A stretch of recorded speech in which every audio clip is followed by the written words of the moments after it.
ইসলামী জলসা। তবে ইসলামী জলসার চাইতে তাফসিরুল কোরআন মাহফিল লিখলে আল্লাহর বরকত এবং রহমত বেশি পাওয়া যায়। সুবহানাল্লাহ বললেন না? তবে তাফসিরুল কোরআন লিখলে মনে আবার কিছু চুলকানি টুলকানিও আছে, এই জন্য সমস্যা মনে করে ইসলামী জলসা দিচ্ছেন নাকি। তবে ভালো করে বোঝেন, কোরআন থাকে যেখানে সফলতা থাকে, কোরআন যেখানে থাকবে দাম তার অটোমেটিক বাইরে যাবে। তাহলে কোরআনের নামটা যদি এই জায়গায় থাকতো তাফসিরুল কোরআন, এটা যদি থাকতো আল্লাহর রহমত বরকত বেশি না কম? বাস্তব প্রমাণ নেন। এই যে কোরআনটা দেখতেছেন, এই কোরআনের উপরে যাতে করে ধুলা না পড়ে, বালি না পড়ে, এর জন্য একটা জিনিস দিয়ে এর জামা বানায়, এটাকে বলে কোরআনের গেলাফ। কি বলে? গেলাফ। এই গেলাফটা আজ থেকে 10 বছর 20 বছর পূর্বে বানাইতো কি দিয়ে? কাফন কাটার পরে যে ওই ট্যাক্টর মার্কা কাপড় বাঁচতো, ওই কাপড় দিয়ে বানাইতো কোরআনের জামা। আর টেলিভিশনের উপরে দিত 1000 টাকা দিয়ে কিনা মখমলের চাদর। কথা কয় না? এখন এইটারে মান্দারের ডাল দিয়ে না বাড়িয়ে ফেরেশতারা কি দম নেবে? কি রে, আল্লাহর কোরআনের তুই কাপড় বানাইছিস হলো গা ওই কাফনের কাপড় কাটে, আর তোর টেলিভিশনের উপরে মখমলের চাদর, পিটনি আছে না নাই? তথাপি ভালো করে মনোযোগ লাগান, লক্ষ্য করে দেখেন এই ট্যাক্টর মার্কা কাপড়ের দাম কমে গেছে না বেড়ে গেছে? আপনি লক্ষ্য করে দেখছেন কাপড়টা হঠাৎ করে কোরআনের কাছ থেকে নিচে পড়ে গেছে। আপনি তাড়াতাড়ি কাপড়টাকে তুলবেন, একটা ঝাড়া দেবেন, তারপরে চুমুখে আবার কোরআনের সঙ্গে সুন্দর করে জড়ায় লাগায় রাখবেন। এই যে কাপড়টাকে চুমু খাইলেন, চুমু খাওয়ার মতো দামি কাপড় কিন্তু না, চুমু খেয়েছেন এই কারণে এই কাপড়টা থাকে যার সঙ্গে, সে দামি বলে কাপড় দামি হয়ে গেছে। কথা বলেন ঠিক কিনা? আবার ভালো করে বোঝায় প্র্যাকটিক্যাল। আপনার একটা কাঁঠাল গাছ সিরাই করেছেন, 2টা তক্তা বের হয়েছে।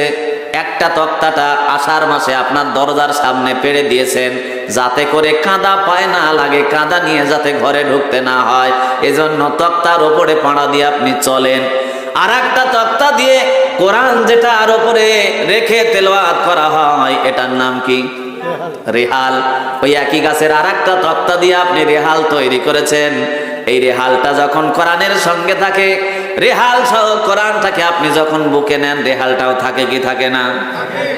এই সামান্য একটা কাঁঠালের গাছের তক্তায় একটা পায়ের তলায় দিলেন, ওই একই গাছের তক্তা কোরআনের সঙ্গে থাকার কারণে এত মর্যাদা তার বেড়ে গেছে। এই কোরআনের সঙ্গে থাকার কারণে রেহালটাকে বুকের সঙ্গে জড়ায় ধরেছেন। এই সম্মান রেহালের নয়, এই সম্মান কোরআনের সঙ্গে থাকে বলে রেহালেরও দাম বাড়ায় দিয়েছেন কে?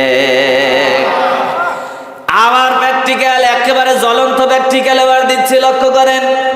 এই যে আমি আলিম অর্থজা তেমন কোনো কিছুই না, আমার ভিতরে কোরআনের সামান্য থেকে সামান্যতম কিছু জ্ঞান আমার আল্লাহ আমাকে দিয়েছেন বিধায় আপনারা আমাকে দাওয়াত দিয়ে গোয়ালবাথান থেকে এনে এই সম্মানিত চেয়ারে বসিয়ে দিয়েছেন এক কারণে, কারণ আমার ভিতরে কোরআন আছে বলে। তাই কথা বলেন ঠিক কিনা? এই জন্য কোরআন যেখানে থাকবে, যার কাছে থাকবে, কোরআনের দাম বাড়ায় দেবেন কে? জোরে বলি কে? কোরআন যার সঙ্গে থাকবে, যারা পড়াশোনা করবে, আল্লাহ রাসূল বলছেন খায়রুকুম মান তাআল্লামাল কুরআন ওয়া আল্লামা। যে ব্যক্তি কোরআন পড়ে, যে ব্যক্তি কোরআন পড়ায়, যে ব্যক্তি শুনে, যে ব্যক্তি শোনায়, যারা কোরআনের সঙ্গে থাকে সকলেই দামি মানুষ, ভালো মানুষ। দুনিয়ার জমিনে এর চাইতে ভালো মানুষ আর কেউ হতে পারে না। কথা বলেন ঠিক কিনা? এই জন্য আমার ভাইরা, কোরআন এই শব্দটা বরকতি শব্দ। কোরআনের এই শব্দটা যদি আপনি সঙ্গে নিজে জড়ায় রাখতে পারেন, আপনার দাম অটোমেটিক আল্লাহ বাড়ায় দেবেন। কথা বলেন ঠিক কিনা? তবে এই জায়গায় যদি তাফসিরুল কোরআন মাহফিল লেখা হতো, বরকত আরো বাড়ে যাইতো। কথা কন ঠিক কিনা? এই ছোট্ট একটা কথার জন্য আমার এতগুলি কথা বলা লাগলো, কারণ কোরআন যেখানে থাকবে, কোরআন ছাড়া যদি কেউ কথা বলে, বুঝবেন এই কথার মধ্যে ভুল হতে পারে কি পারে না? আজকে মঞ্চে ওঠার পরে বক্তা আলোচনা করতেছে আব্বা হুজুরের কাহিনী। কার কাহিনী? আব্বা হুজুরের কাহিনীর মধ্যে ভুল হওয়াটা স্বাভাবিক, কিন্তু আল্লাহর কোরআন এবং হাদিসের মধ্যে ভুল আছে নাকি? আল্লাহ পাক বলছেন জালিকাল কিতাবু লা রাইবা ফি, এটার মধ্যে ভুল তো নাই, সন্দেহের অবকাশ পর্যন্ত নাই। কথা বলেন ঠিক কিনা? এটা সেই কোরআন। তাহলে বাবার কিচ্ছা কাহিনী বলার চাইতে যেটা সত্য, যার মধ্যে সন্দেহ নাই, সেটা বলাই ভালো, না যার মধ্যে সন্দেহ আছে সেটা বলাই ভালো? কথা মনে বোঝেন না আমার? একটা মানুষ ভুল করতে পারে কি পারে না? পারে। এই জন্য আল্লাহ আদেশ দিলেন আতিউল্লাহ, আল্লাহর আনুগত্য করো, আতিউর রসুল, রসুলের আনুগত্য করো, উলিল আমরি মিনকুম। এই জায়গা তো আল্লাহ আতিউ শব্দ ব্যবহার করতে পারতেন যে তোমার নেতারও আনুগত্য করো। আল্লাহ দেন নাই, কারণ নেতার পরিবর্তন হতে পারে। কথা কয় না? ইমাম সাহেবের ভুল হতে পারে না, ইমাম মানে নেতা। আপনি নামাজে দাঁড় করায় দিয়েছেন ইমাম সাহেবকে, নামাজ তেলাওয়াত করতে করতে ইমাম সাহেব একটা লোকমা খাইছে পিছন থেকে, ইমাম সাহেব ভুলে গেছে, পিছন থেকে লোকমা দিছে, তারপরেও পারতেছে না, দ্বিতীয়বার আবার লোকমা দিছে, তৃতীয়বার আবার লোকমা দিছে, তিনবার দেওয়ার পরেও যদি ইমাম সংশোধন না হয়, ইমামকে পিছনে দিয়ে নতুন ইমাম নিয়োগ দিয়ে নামাজ সালাত শেষ করা লাগবে। কথা বলেন ঠিক কিনা? খালি এটা মসজিদের ইমামের জন্য নয়, আমাদের সামনে 18 কোটির যে ইমাম আছে, ওই ইমামও যদি একবার ভুল করে, দুইবার ভুল করে, তিনবার ভুল করে, কানে ধরে চেয়ার থেকে নামায় নতুন ইমাম নিয়োগ করা লাগবে। কথা কয় না?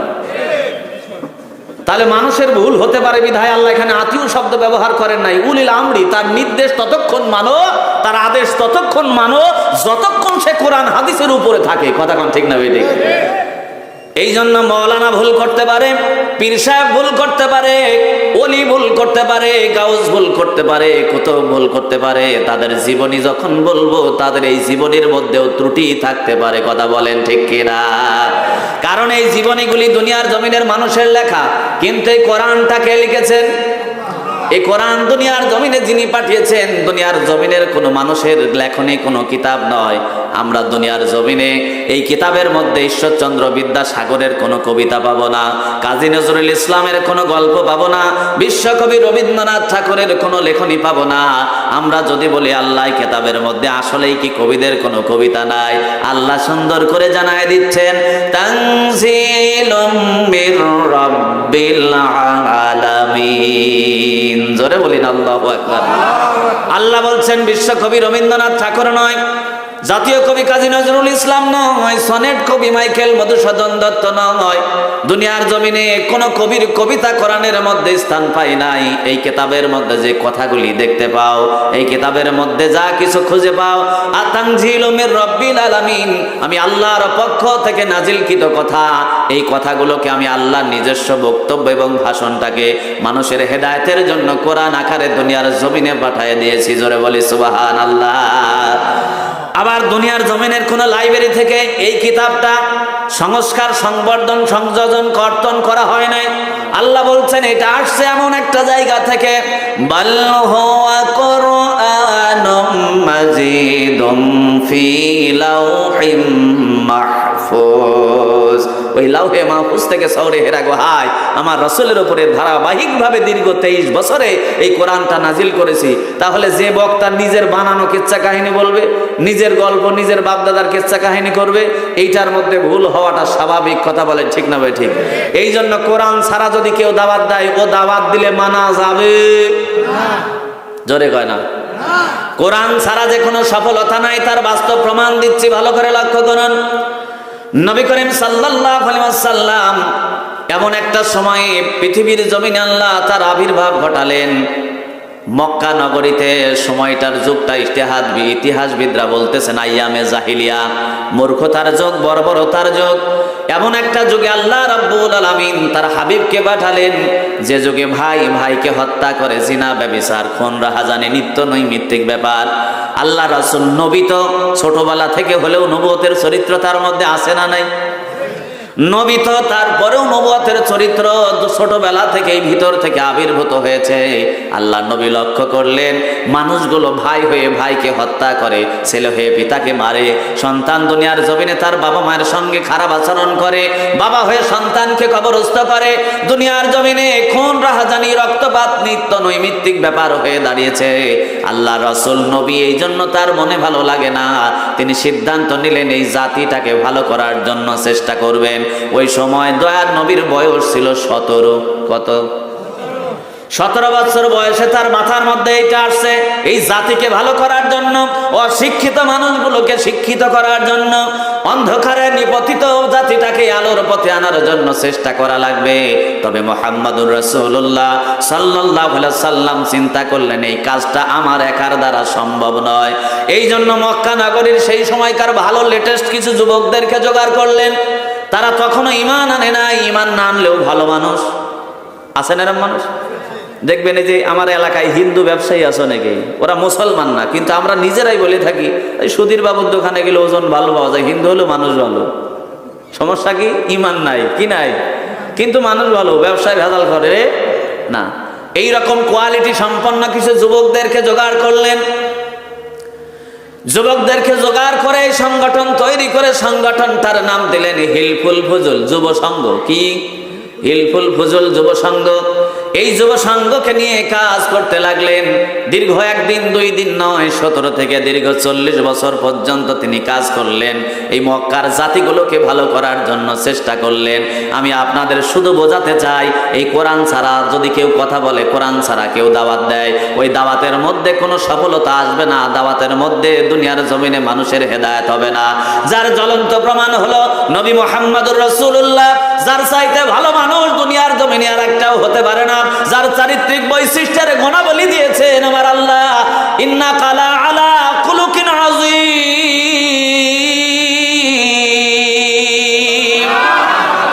যার এত মাপের চরিত্র, যার চরিত্র মাপার কোন যন্ত্র পৃথিবীতে আল্লাহ রাব্বুল আলামিন দেন নাই, ওই নবী এত ভালো মানুষ হওয়ার পরে ওই কোরআন ছাড়া দাওয়াত দেওয়ার কারণে সফলতা পান নাই।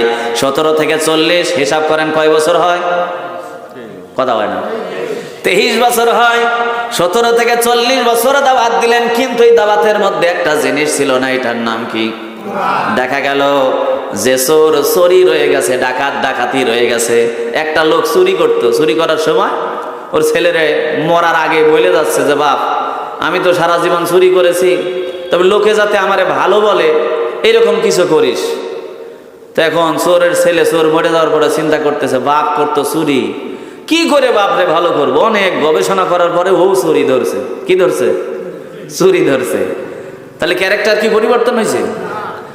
চুরি ধরছে, কিন্তু চুরি করার স্টাইলটা পাল্টাইছে। ওর বাপে খালি চুরি করতে জিনিসপত্র, এবার ও চুরি করে ঘুমন্ত মানুষের কাপড় চোপড় শুদ্ধে খুলে নিয়ে আসে।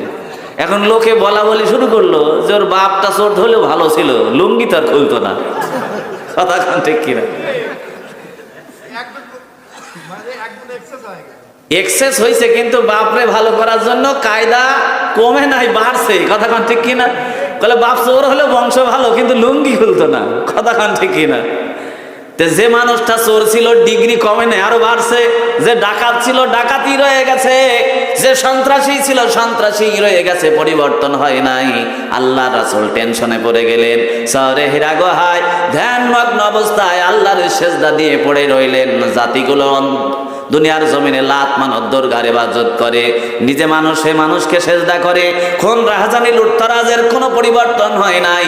নিজেকে অশান্তির কোপানলে নবী করিম সাল্লাল্লাহু আলাইহি সাল্লাম দাও দাও করে পড়াচ্ছিলেন, শহরে হীরা গুহায় সেজদা দিয়ে পড়ে আছেন।